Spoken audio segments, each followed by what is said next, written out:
Praise the lord. ప్రభువైన యేసుక్రీస్తు అమూల్యమైన నామములో మీ అందరికీ వందనాలు తెలియజేస్తున్నాను. అందరికి వందనాలు. Praise the Lord. అందరు బాగున్నారా?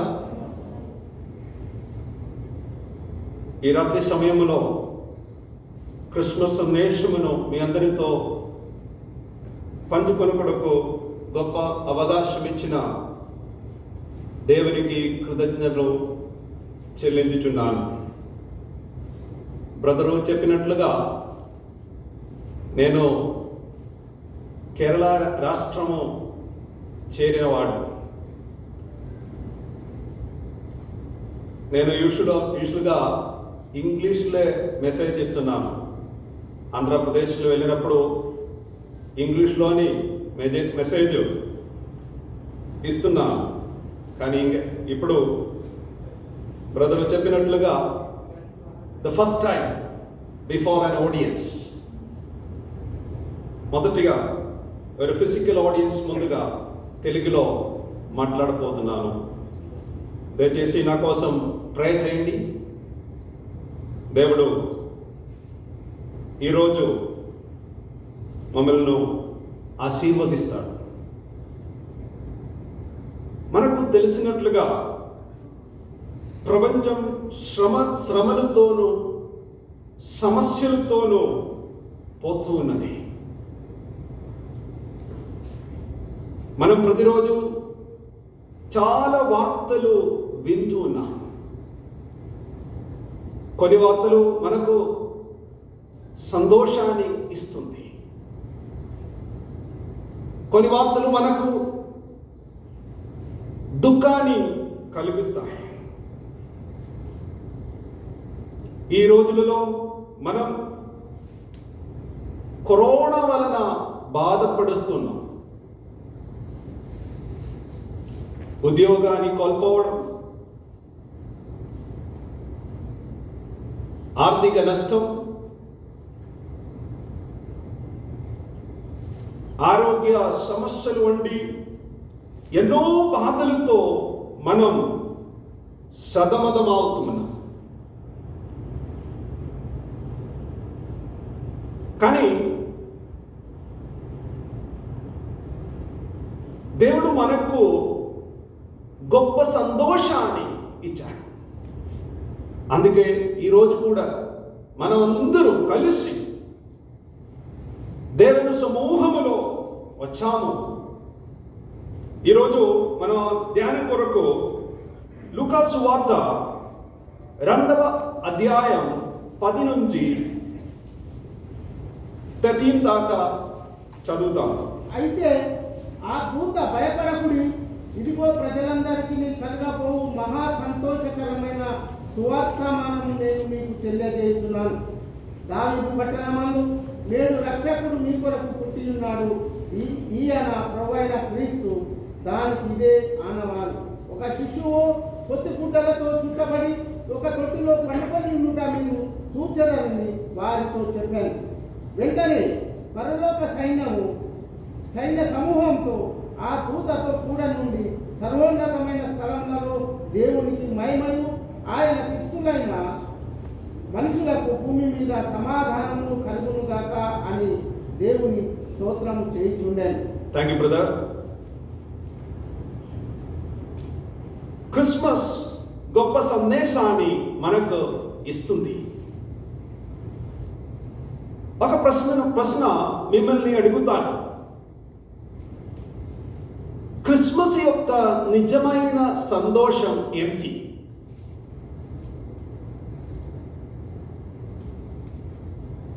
మరొక విధంగా అడుగుతాను. క్రిస్మస్ యొక్క నిజమైన సంతోషం ఎవరు ఇస్తారు? చెప్పండి. క్రిస్మస్ యొక్క నిజమైన సంతోషం ఏమిటి?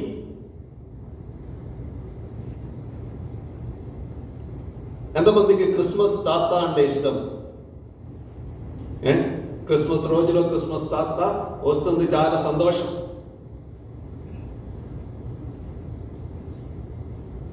మీరు క్రిస్మస్ బహుమతులు పొందుకున్నారా? చాలా మందికి క్రిస్మస్ బహుమతులు అంటే చాలా ఇష్టం. కొంతమందికి క్రిస్మస్ కేక్ అంటే చాలా ఇష్టం.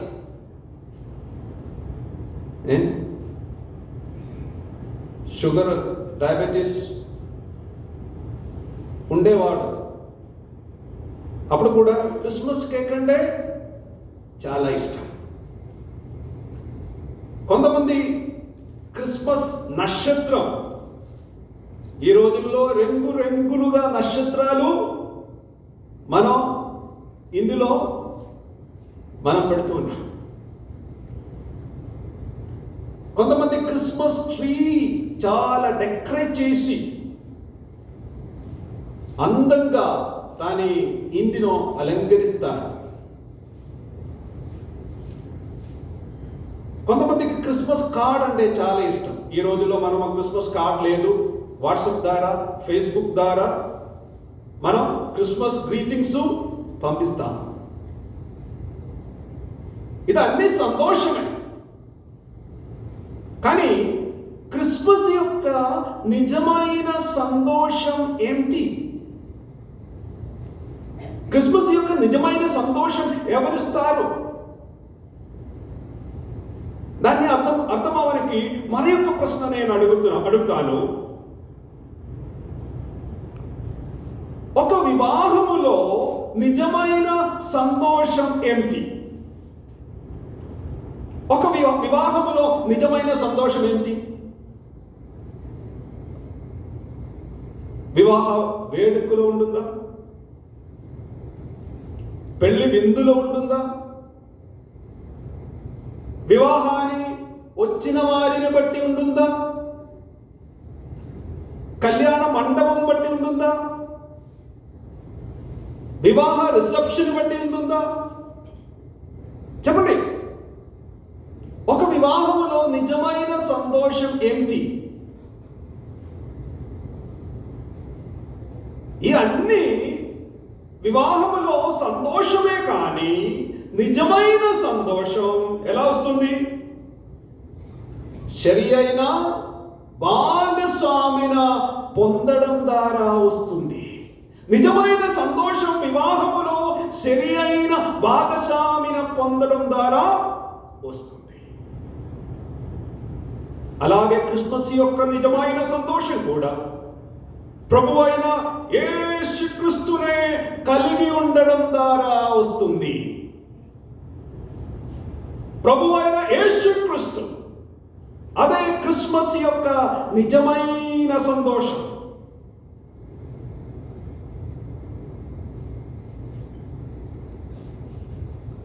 ప్రభు అయిన యేసుక్రీస్తు ఎవరు? చాలా మందికి క్రిస్మస్ తెలుసు, క్రిస్మస్ కేక్ తెలుసు, క్రిస్మస్ కార్డ్ తెలుసు, క్రిస్మస్ నక్షత్రం తెలుసు, క్రిస్మస్ గ్రీటింగ్స్ పంపిస్తారు. కానీ యేసు ప్రభు ఎవరో తెలియలేకపోతున్నా. యేసు ప్రభు ఎవరండి? ప్రవర్తన ప్రభు అయిన యేసుక్రీస్తు యొక్క పుట్టుకను గురించి 100 సంవత్సరాల ముందే అనేక మాటలు చెప్పారు. యేసుక్రీస్తు పుట్టుకకు 700 సంవత్సరాల ముందు యెషయా ప్రవక్తలు ఇలా చెప్పాడు. చదవండి, యెషయా 7వ అధ్యాయం 14వ వచనం, 14.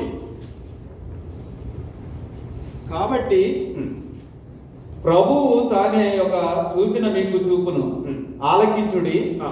కన్యక గర్భవతి అయి కుమారుని కని, కుమారుని కని అతనికి ఇమ్మానుయేలు అని పేరు పెట్టును. అతనికి ఇమ్మానుయేలు అని పేరు పెట్టను. అతనికి ఏం పేరండి? ఇమ్మానుయేల్. చదవండి, మత్తయి సువార్త 1:23 అని ప్రభువు తన ప్రవక్త ద్వారా పలికిన మాట నెరవేరు ఉన్నట్లు ఇదంతయు జరిగెను. ఇమ్మానుయేలు పేరునకు భాషాంతరము దేవుడు మనకు తోడని అర్థము. దేవుడు మనకు తోడను, అదే ఇమ్మానుయేల్ అనే పేరును అర్థం. తిరిగి రండి. యేసయ్య మరలా చెప్తున్నాడు, చదవండి 9వ అధ్యాయం 6వ వచనం. 9వ అధ్యాయం 6వ వచనం. యేసయ్య ఆయనను పాపమును క్షమించుటకు భూమి మీద మనుష్య కుమారునికి కాదు యేసయ్య ఏలయనగా మనకు శిశువు పుట్టెను, మనకు కుమారుడు అనుగ్రహింపబడెను. మనకు కుమారుడు అనుగ్రహింపబడెను. ఆయన భుజం మీద రాజ్యభారం ఉండును. ఆశ్చర్యకరుడు, ఆలోచనకర్త, బలవంతుడైన దేవుడు, నిత్యుడగు తండ్రి, సమాధానకర్త అని అధిపతి అని అతనికి పేరు పెట్టబడును. ఓ, ఇదే ప్రభు అయిన యేసు ప్రభు మన యొక్క ప్రవర్తన ఈ విధంగా ప్రవచించాడు. చదవండి మీకా 5:2, 5వ అధ్యాయం 2వ వచనం. మీకా 5వ అధ్యాయం 2వ వచనం.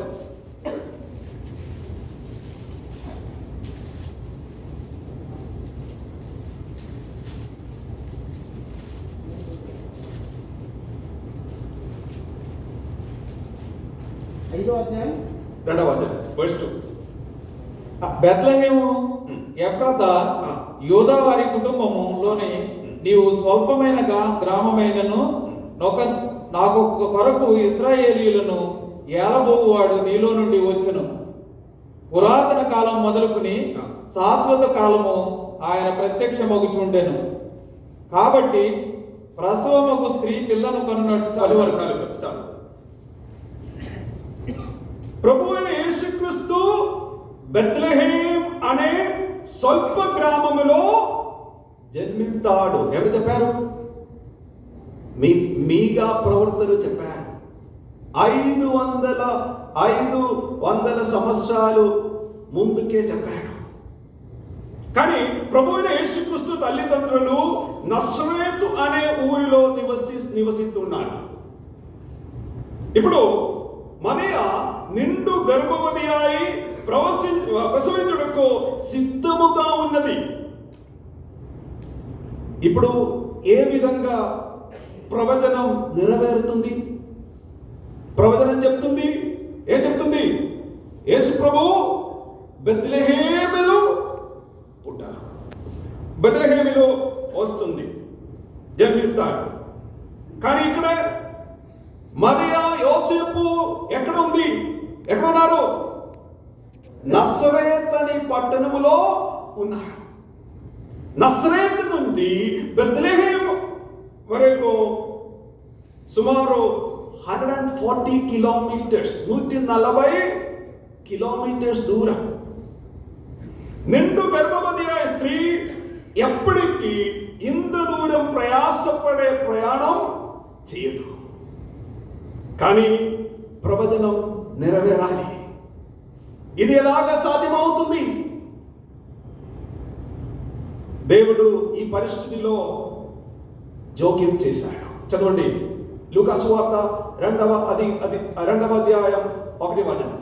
ఆ దినములలో సర్వలోకమునకు ప్రజా సంఖ్య రాయవలెనని కైసరు ఐగుప్తు వలన ఆజ్ఞ ఆయన.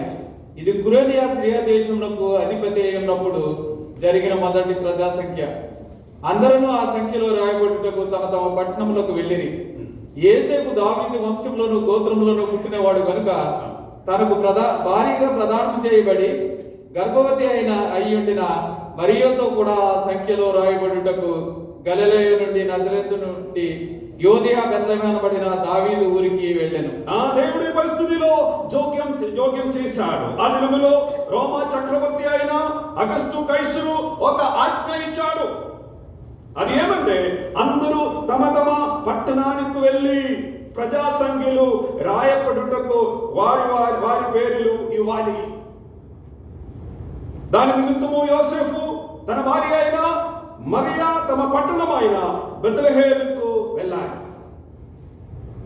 నేను ఈరోజు ఏమి చెప్పాలనుకున్నానండి, ప్రభు అయిన యేసుక్రీస్తుని గురించి చెప్పబడిన అన్ని ప్రవచనాలు అలాగే నెరవేరాలి. ఎందుకనగా ఆయన దేవుడు. చదవండి ఒకసారి లూకా సువార్త 2వ అధ్యాయం 11వ వచనం. దావీదు పట్టణమందు నేడు రక్షకుడు మీ కొరకు పుట్టి ఉన్నాడు. ఈయన ప్రభు అయిన క్రీస్తు. ఈయన ప్రభు అయిన క్రీస్తు. దానికి ఇదే మీకు ఆనవాలు. ఈయన ప్రభు అయిన క్రీస్తు. క్రిస్మస్ యొక్క నిజమైన సంతోషం యేసు క్రీస్తునే కలుగడం ద్వారా వస్తుంది. ఎవరు యేసు క్రీస్తు? ఆయన దేవుడు. గణకర్త ఈ విధంగా రాశాడు, తరతరాలలో యుగ యుగాలలో జగ జగాలలో దేవుడు దేవుడు యేసే దేవుడు, మన దేవుడు దేవుడు యేసే దేవుడు. హల్లెలూయా హల్లెలూయా హల్లెలూయా హల్లెలూయా హల్లెలూయా హల్లెలూయా హల్లెలూయా హల్లెలూయా. భూమిని పుట్టింపగమునుకు లోక పునాది లేనప్పుడు పడమే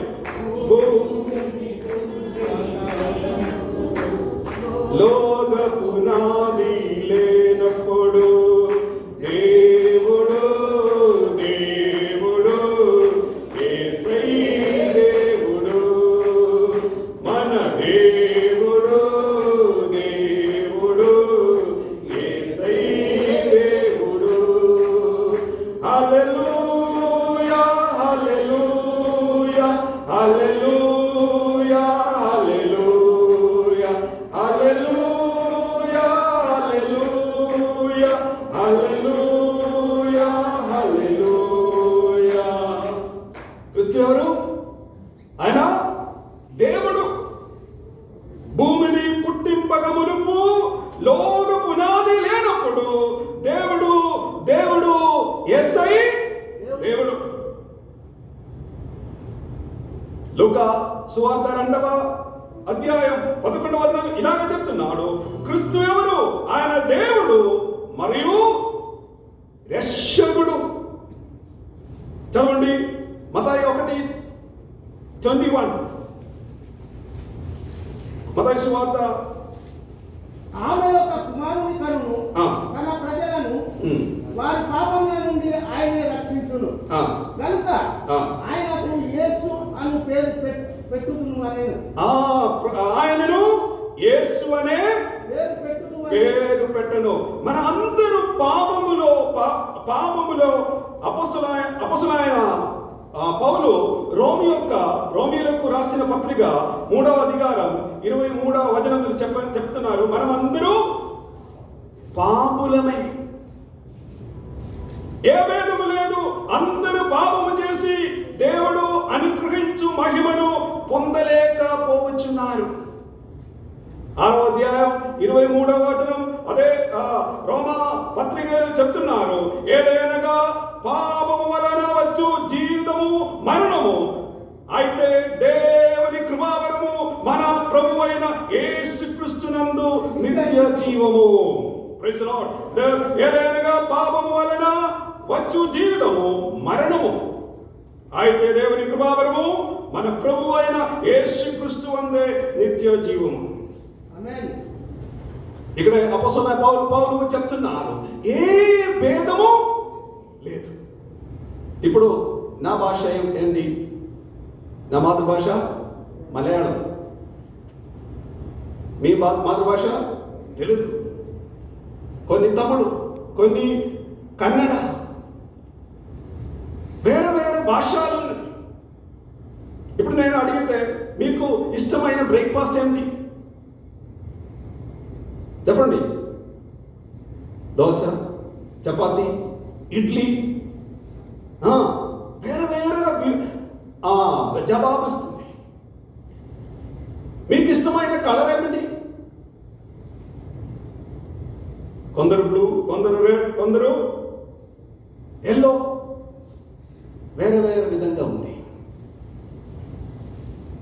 కానీ అపొస్తలుడైన పౌలు చెప్తున్నాడు, ఏ భేదము లేదు. ఏ విషయంలో ఏ భేదము లేదు. పాప విషయంలో ఏ భేదము లేదు.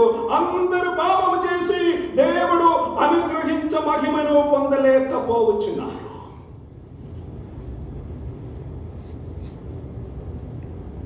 యేసుక్రీస్తు ఈ భూమి మీద బెత్లెహేము అనే పట్టణములో పుట్టాడు. యేసుక్రీస్తు ఈ భూమి మీద 33 సంవత్సరము జీవించాడు. ఆయన భూమి మీద ఉన్నప్పుడు అద్భుతాలు, ఆశ్చర్య కార్యములను చేశాడు. మీరు ఆయన శిష్యులను అడిగినట్లయితే వారు యేసు ప్రభు తుఫాను ఆపివేసెను అని చెప్తారు. యేసు ప్రభువుని సందేశాన్ని వినడానికి వచ్చిన చిన్నవారిని అడిగినట్లయితే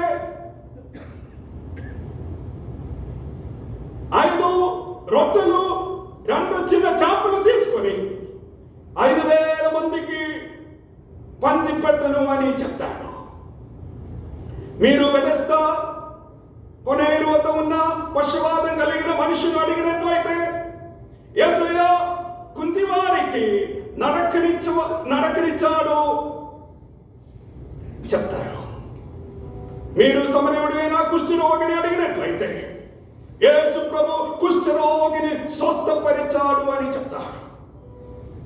మీరు మేరీ మగ్దలేను అడిగినట్లయితే ఆమె యేసు ప్రభు అపవిత్రాత్మను వెళ్ళగొట్టాడు అని చెప్తాడు. మీరు లాజరును అడిగినట్లయితే ఆయన యేసు ప్రభు చనిపోయిన వారిని బ్రతికించాడు అని చెప్తాడు.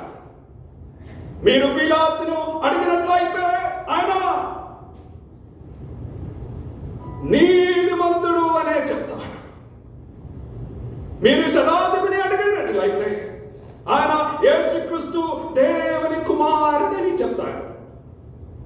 మీరు శిలువ మీద ఉన్న దొంగలను అడిగినట్లయితే ఆయన యేసు ప్రభు నాకు పరదేశంలో స్థానం ఇచ్చాడు అనే చెప్తాడు.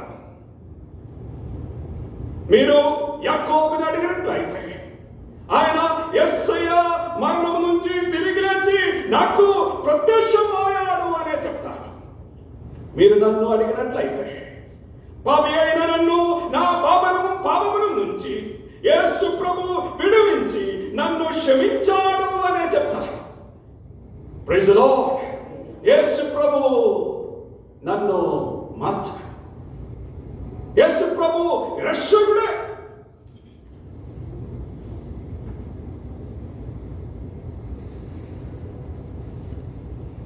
యేసు ప్రభు మీకు ఎవరండి? ఈరోజు ఈ భూమి మీద వచ్చి 33 సంవత్సరం ఈ భూమి మీద జీవించి ఆయన సిలువ వేయబడ్డాడు. క్రిస్మస్ ఒక స్టోరీ మిమ్మల్ని చెప్తాననుకున్నాను. క్రిస్మస్ థింగ్స్ కొనడానికి ఒక స్త్రీ షాపింగ్ మాల్కి వెళ్ళింది. మాలంతా తిరిగి ఆమె చాలా అలసిపోయింది. 2 చెట్టులు నిండుగా క్రిస్మస్ వస్తువులన్నింటినీ మోసుకొనిండు లిఫ్ట్ కోసం వెయిట్ చేసి ఉంది. లిఫ్ట్ వచ్చినప్పుడు లిఫ్ట్ లో చాలా మంది ఉండడం వలన చాలా కష్టంగా లోపల స్థలం దొరికింది. అప్పుడు ఆమె బిగ్గరగా ఇలా చెప్పింది, ఈ క్రిస్మస్ కారణమైన వారు ఎవరో వారిని షూట్ చేయాలి. కొంతమంది ఆమెతో ఏకీభవించి వారి తలను ఏం చేశాడు? తలను ఊపాడు. Okay, correct. కానీ ఒక్క వ్యక్తి వెనక నుంచి ఇలా చెప్పాడు, డోంట్ వరీ మై సిస్టర్. ఆయన ఎప్పుడో సిలువ వేయబడ్డాడు.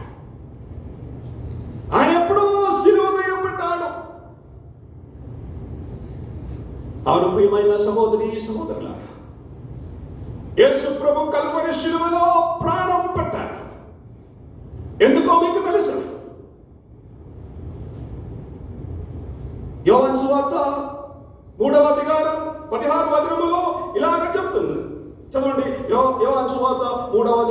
16 దేవుడు లోకమును ఎంతో ప్రేమించెను కాగా ఆయన తన అద్వితీయ కుమారునిగా పుట్టిన వాని యందు విశ్వాసముంచు ప్రతివాడును నశింపక నిత్య జీవం పొందినట్లు ఆయనను మనకు అనుగ్రహించెను. ఆయనే మన రక్షకుడు. మన పాపముల నిమిత్తం ఆయన శిలువ వేయబడ్డాడు. ఆయన నామమందు విశ్వాసమించిన వారికి దేవుని పిల్లలకు ఆయన అధికారం ఇచ్చారు. మీరు ఏమి పని చేయడానికి అవసరం లేదు. ఎందుకంటే యేసు ప్రభు మీకోసం శిలువ పైన మరణించాడు. ఆయనే పాపం ఎరిగిన వాడు. మనం శిలువ వైపు చూసినట్లయితే మన ప్రభు శిలువలో ఒక దొంగలాగా మరణించు విధమును గమనించగలం.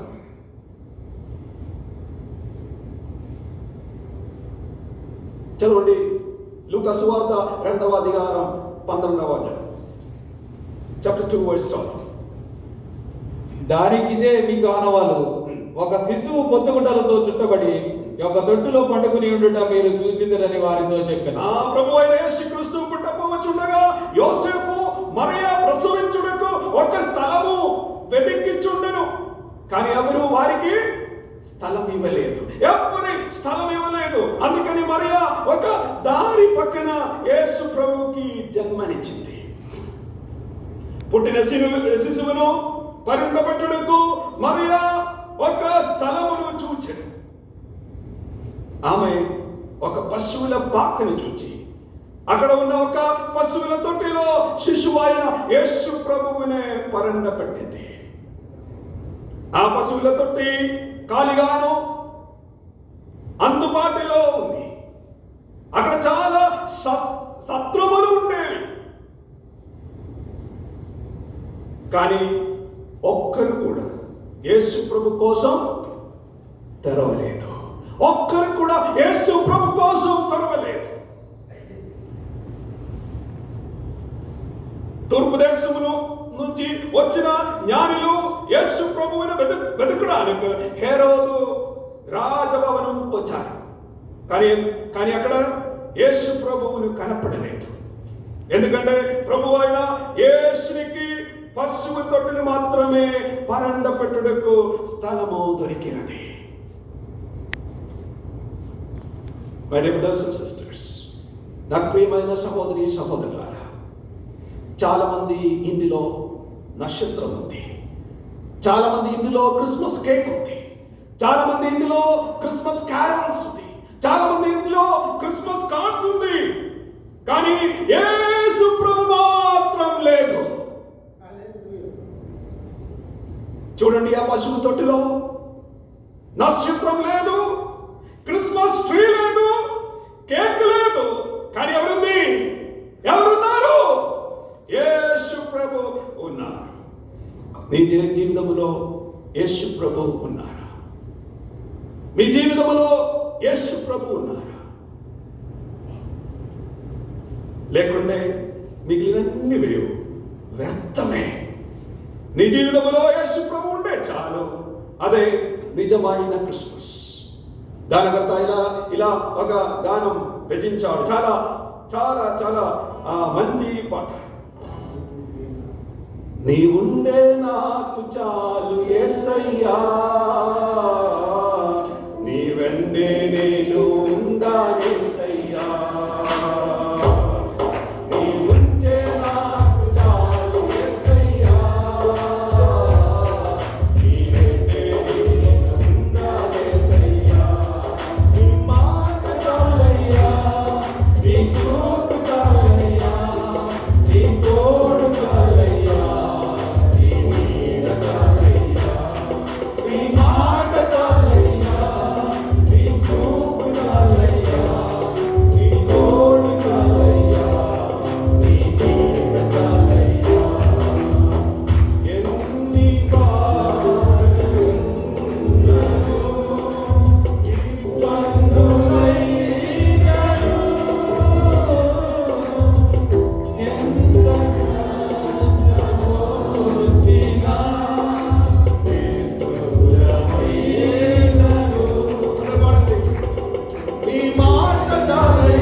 యేసయ్య.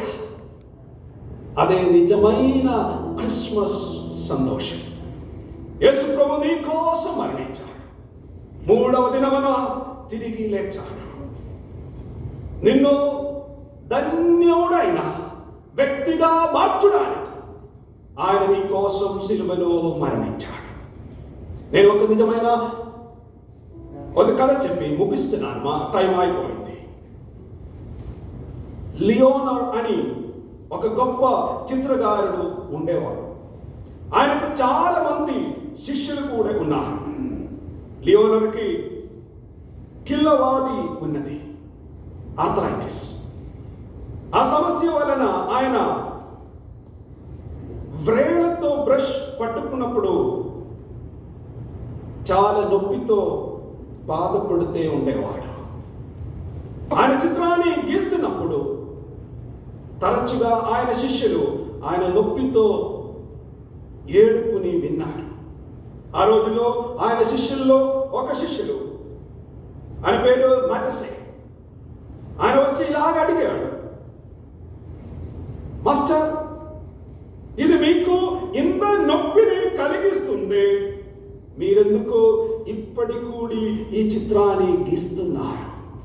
ఇది మీకు ఇంత నొప్పిని కలిగిస్తుంది, ఎందుకు మీరు ఇప్పుడు కూడా చిత్రాన్ని గీస్తున్నారు? లినోయర్ చాలా మంచి ఒక జవాబు ఇస్తారు. మీకు తెలుసా, ఆయన ఇలాగే చెప్పారు, నా నొప్పి ఆగిపోతుంది కానీ ఆ చిత్రం యొక్క అందం ఎప్పటికీ నిలిచి ఉంటుంది.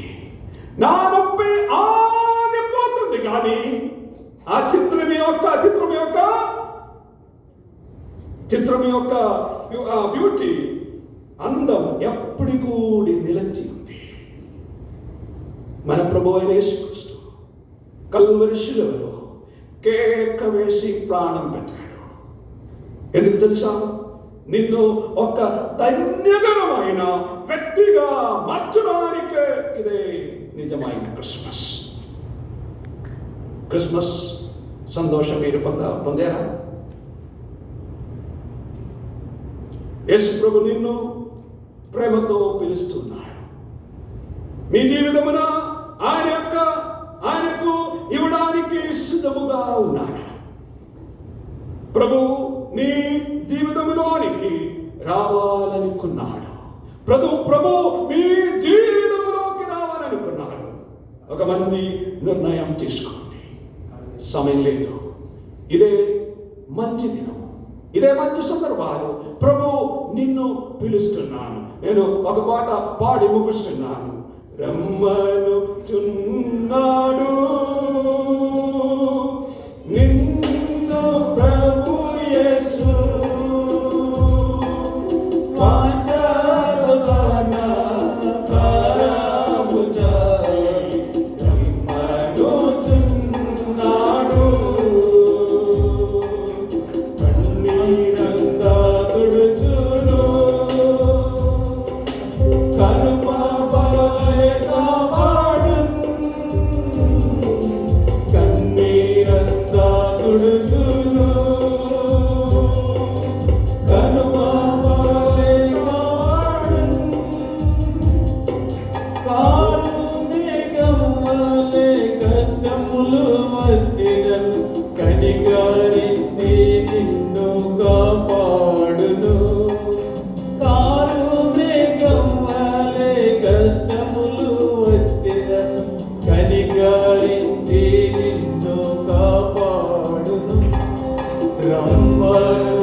నిజమైన క్రిస్మస్ జాయ్ మీకు ఇవ్వడానికి, నిజమైన క్రిస్మస్ సంతోషం మీకు ఇవ్వడానికి, మిమ్మల్ని ఒక మంచి వ్యక్తిగా మార్చడానికి యేసు ప్రభు మీకోసం కల్వరిలో ప్రాణం పెట్టాడు.